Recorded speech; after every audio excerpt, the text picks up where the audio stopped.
We like to think we fall in love as adults. Mature, conscious, in control. But what if every love story is really written by the child we once were? The child who learned what love felt like and what it cost. The one who quietly promised, "This time, I'll get it right." Sigmund Freud believed the past never truly leaves us. It just changes costume. Every attraction, every heartbreak, every longing is a familiar feeling replaying itself, hoping for a new ending. When we say, "I don't know why I'm drawn to this person," the truth is a part of us does know. It's the same part that once reached for a parent's hand, waited to be seen, or feared being left. Love is memory wearing a new face. So tonight, let's walk with Freud into that quiet space where the grown-up heart meets the child within. Because to understand why we love the way we do, we have to remember who loved us first. Have you ever wondered why we keep falling for the same kind of person? Different names, different faces, but somehow, the same story plays out again and again. Freud called this repetition compulsion, the unconscious drive to recreate what we could not resolve. We return to the scene of the emotional crime, hoping that this time, love will heal it.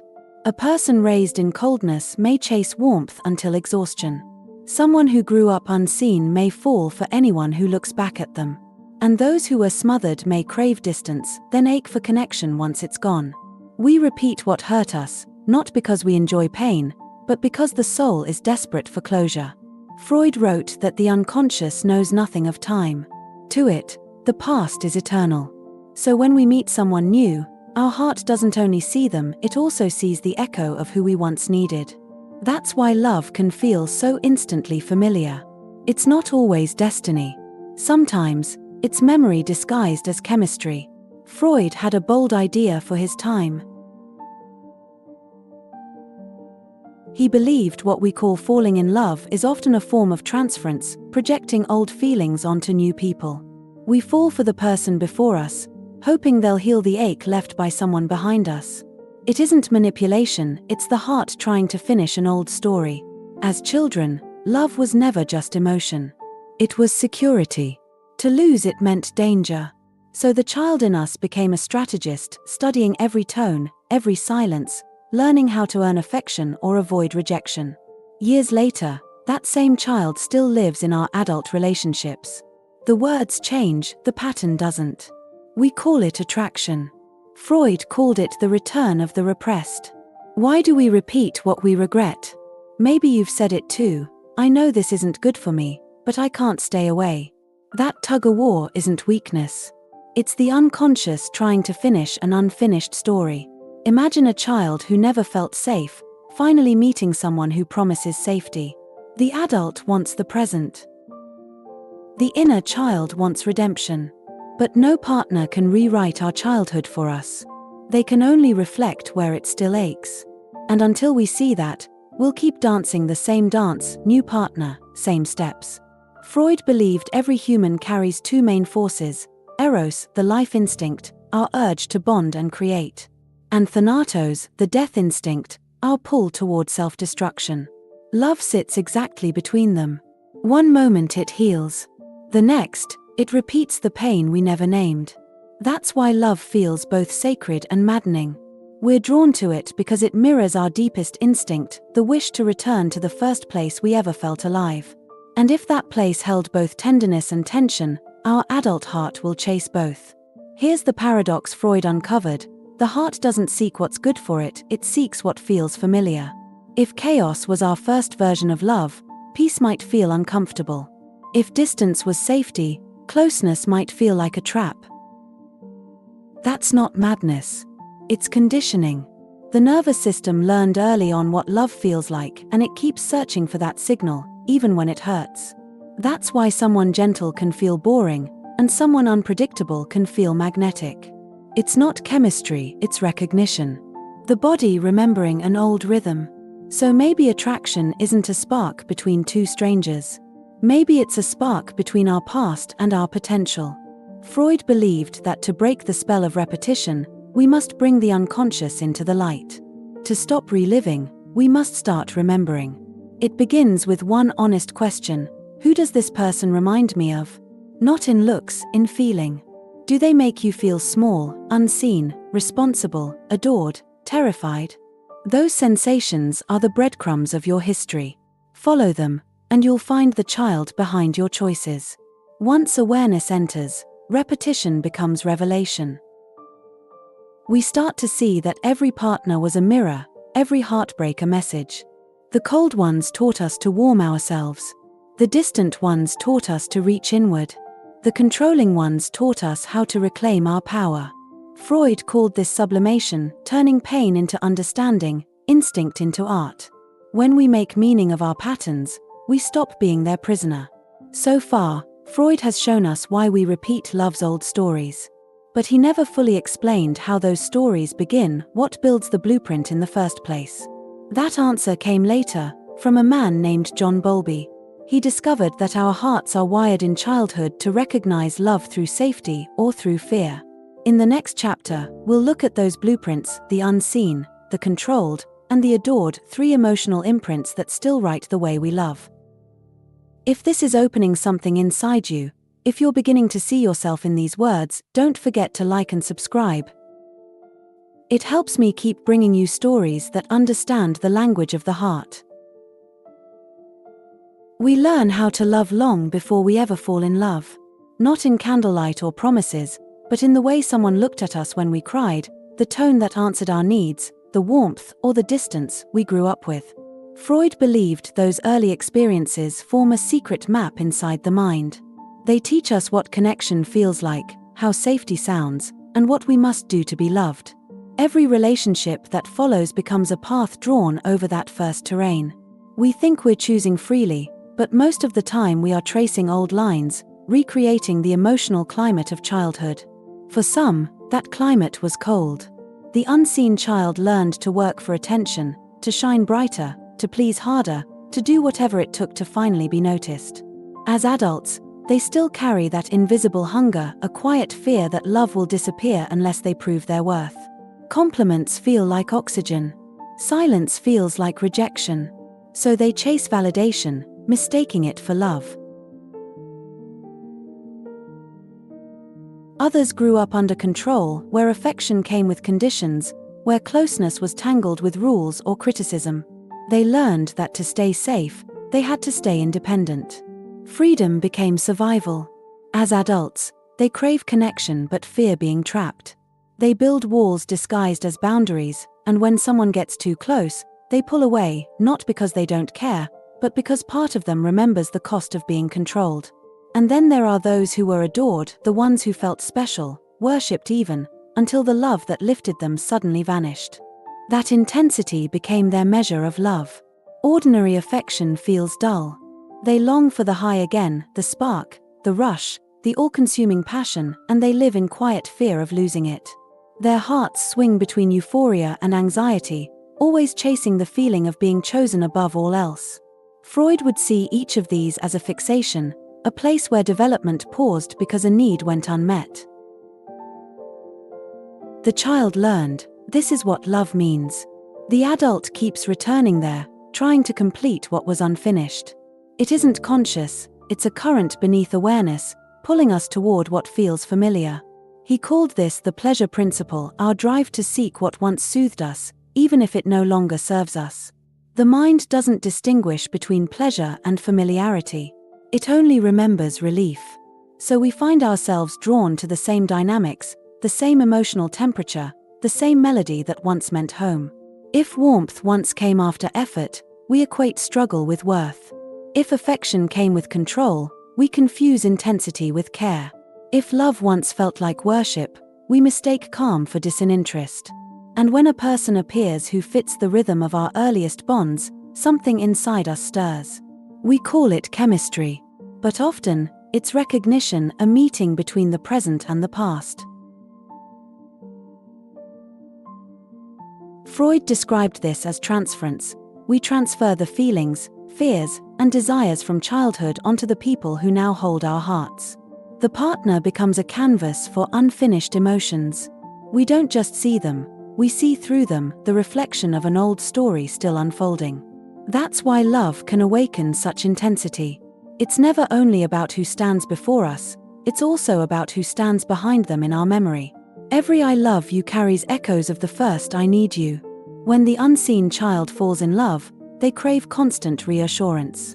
When the controlled child falls in love, they fight for freedom even when no one is holding them back. When the adored child falls in love, they fear the slightest distance, as if love might vanish in the silence. 3 different stories, yet all share the same wish to feel safe in love. Freud saw human life as a repetition of patterns seeking resolution. He didn't view these loops as failure, but as the psyche's attempt to heal through reenactment. We repeat until we remember. We remember until we understand. And once we understand, we can choose differently. But awareness alone isn't enough. Insight must be followed by tenderness toward the self that keeps reliving the past. It's easy to judge our patterns, to call ourselves needy, distant, or dramatic. Yet every reaction began as protection. Once, it kept us safe. Now, it simply outlived its purpose. Freud believed that bringing the unconscious to light is an act of liberation. When we name the pattern, it loosens its grip. We begin to notice the moment we start chasing approval, or withdrawing out of fear, or clinging to the rush of being adored. That pause, the breath before we act, is where healing starts. In that space, the adult and the inner child meet. The adult says, "You don't have to earn love anymore. You don't have to run from it either. You don't have to be perfect to be safe." When we offer ourselves the understanding we once begged for, love begins to transform. It becomes less about reenacting the past and more about creating the present. Freud often spoke of making the unconscious conscious, turning what was once automatic into choice. This is how love evolves from repetition into growth. The moment we realize we're not chasing a person, but a feeling from long ago, something inside relaxes. We no longer need to prove, or escape, or be consumed. We can finally be. And that's when love starts to feel calm. Not the numb calm of indifference, but the steady calm of truth. Because when we understand our blueprint, we stop mistaking chaos for passion, and attention for affection. We learn that love doesn't have to hurt to feel real. Maybe that's the quiet revolution Freud hinted at all along, that healing isn't about forgetting our past, but about remembering it differently. Seeing it with adult eyes, holding it with compassion instead of craving. Each time we choose someone for who they are, not for who they remind us of, we are rewriting our own history. Each time we stay present instead of repeating, we loosen the invisible hand of the past. Love then becomes what it was meant to be, not a search for completion, but an encounter between 2 people who have met themselves first. And when that happens, the child inside finally rests. We meet someone, and something in us comes alive. They smile, and the world sharpens. Every song, every sunset suddenly has meaning. It feels new, yet strangely familiar. That is how the past enters the present, quietly, dressed as chemistry. Freud said we are never fully free from our earliest attachments. They shape not only who we love, but how we behave once love begins. The unseen child becomes the attentive partner, always tuned in, always giving, always hoping their effort will finally make them feel enough. At first it feels like devotion. Later, it feels like exhaustion. They pour endlessly, and when the cup stays half empty, they blame themselves for not giving more. The controlled child becomes the independent lover. They promise honesty but keep distance, sharing pieces of themselves, never the whole. When intimacy grows, a quiet alarm rings inside, a reminder of the rules and expectations that once trapped them. So they pull away, just enough to breathe, then return when loneliness begins to sting. They love deeply, but from behind a safety glass. The adored child enters with fire. Their love is poetry and lightning, and they expect the same in return. Anything less feels like fading light. They chase reassurance with intensity, texts, touches, promises, trying to recreate that first intoxicating certainty. And when reality softens the edges, they wonder if the magic is gone. 3 patterns, 1 origin, Each is a strategy the child created to survive love. The adult calls it my personality. Freud would call it the return of the familiar. When two people meet, their histories begin to dance. The validation seeker pairs with the avoider, and the old rhythm resumes, one reaching, one retreating. Or the intensity chaser meets the calm soul, and mistakes steadiness for disinterest. Or two rescuers find each other and drown in their own kindness. None of this happens by choice. It happens because the unconscious is still trying to finish the unfinished. We pick partners who fit the emotional puzzle of our past, hoping, this time, the pieces will finally align. But repetition can become revelation if we dare to look at it. Instead of asking, why do they do this to me? We begin to ask, what are they showing me about me? Freud believed that love brings the unconscious to the surface. It's the most intimate mirror we'll ever face. Through attraction and conflict, the hidden parts of ourselves step into the light. The longing to be chosen, the fear of being controlled, the craving to be adored, each reveals the child behind our reactions. The arguments, too, are rarely about the present moment. They are echoes. One partner withdraws, the other panics, and beneath the words lies an ancient fear: please don't leave me like they did. Or please don't take away my freedom again. Or please tell me I'm still special. We keep replaying these invisible scripts until awareness breaks the loop. And awareness starts small: a pause before reacting, a breath before defending, a question instead of accusation. That pause is the adult arriving. Freud might have called it sublimation again, turning instinct into consciousness. Every time we notice ourselves repeating, we create a new choice where once there was none. Imagine two people, both aware of their own patterns. The unseen child recognizes the urge to overgive and steps back. The controlled child notices the instinct to retreat and stays present. The adored child feels the wave of panic and chooses patience instead of demand. These are small, quiet acts, but they change everything. Love becomes less about filling gaps and more about sharing growth. The relationship stops being a reenactment of childhood and becomes a classroom for maturity. Freud saw love not only as desire, but as a bridge between the instinctive and the conscious. He believed that the work of becoming whole is the real art of being human. When we bring our desires, fears, and defenses into awareness, they stop ruling us from the shadows. Still, awareness is uncomfortable. It strips away illusion. When we see that we love to feel safe, or to feel powerful, or to feel chosen, it can sting. But that sting is growth, the friction of truth against habit.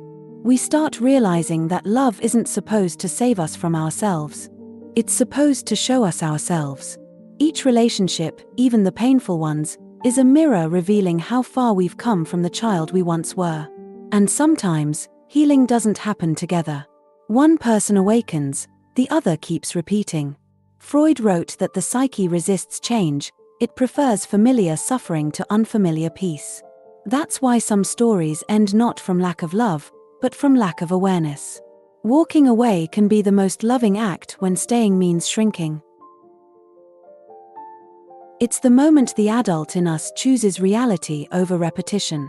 The pain of endings often feels like failure, but it is simply the closing of a chapter that was never meant to last forever.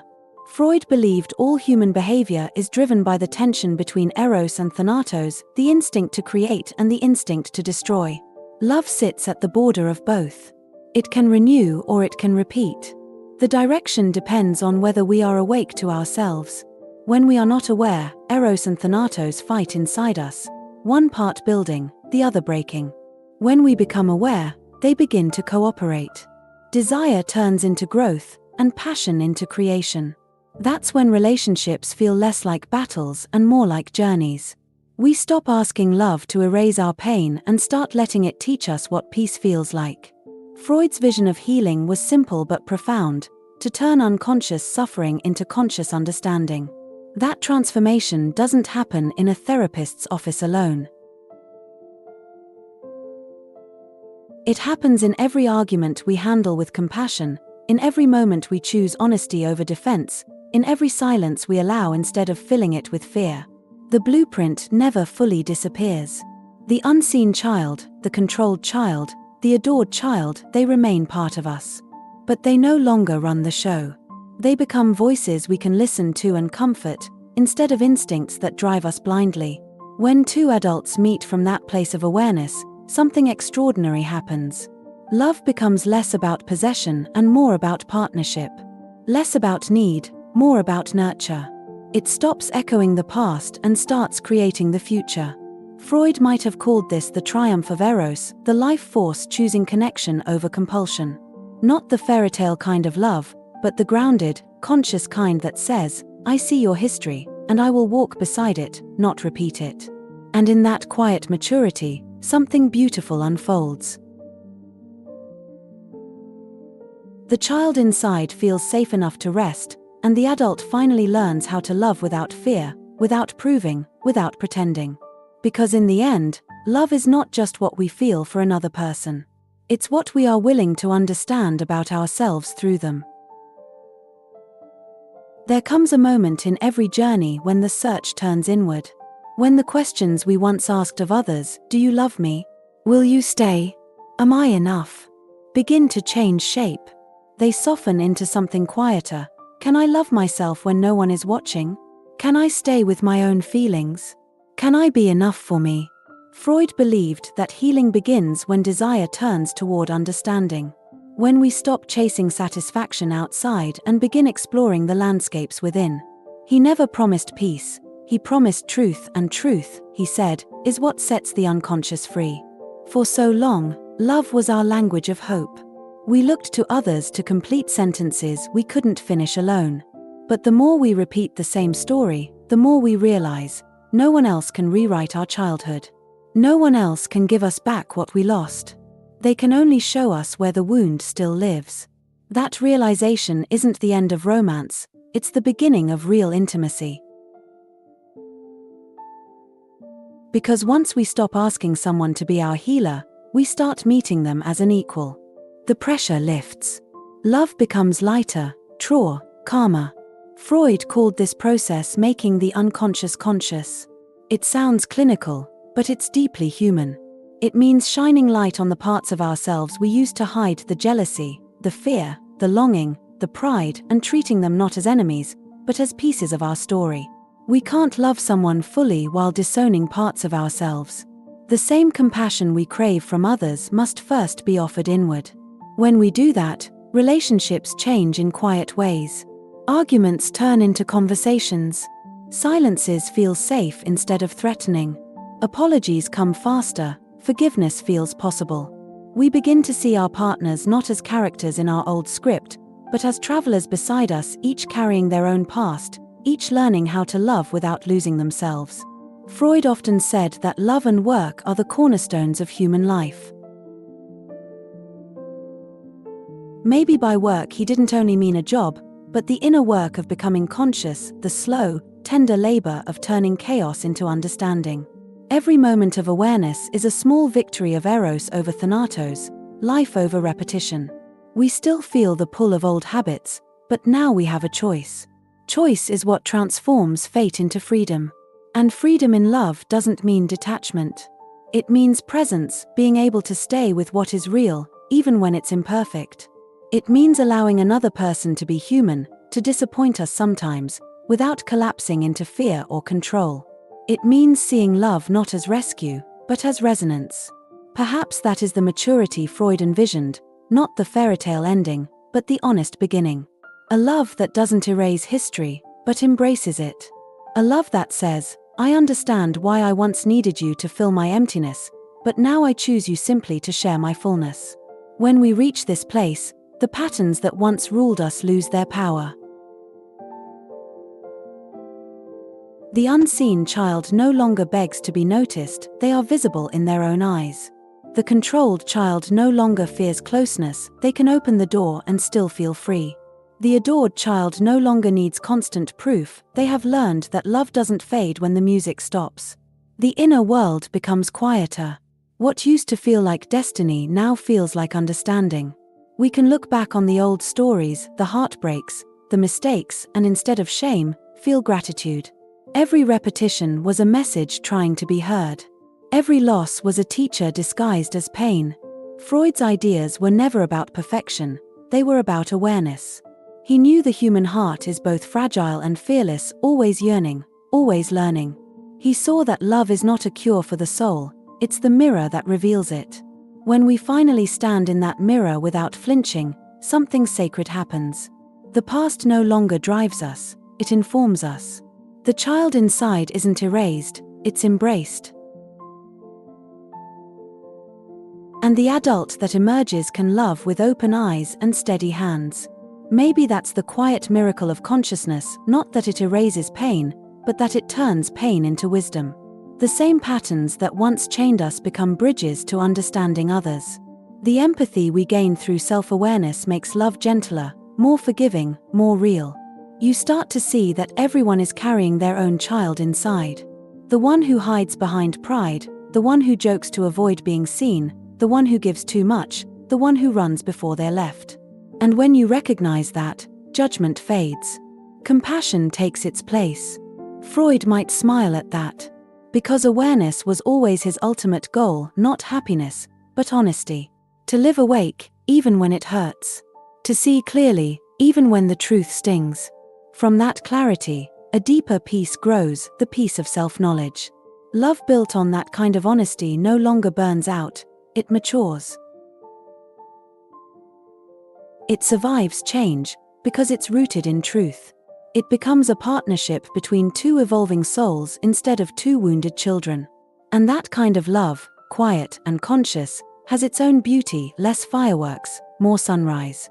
Maybe this is how the story ends, or perhaps how it truly begins. Not with a perfect romance, but with a reconciled heart. A heart that can look at the past and say, I understand now. I forgive you. I forgive me. Because when understanding replaces blame, the cycle is complete. Repetition gives way to creation. The unconscious becomes conscious. And the child inside every love story finally feels safe to rest. If these words helped you see love differently, take a moment to like this video and subscribe. It helps more hearts find their way here. Thank you for being here with me. Take care of your heart. And may love always guide your path.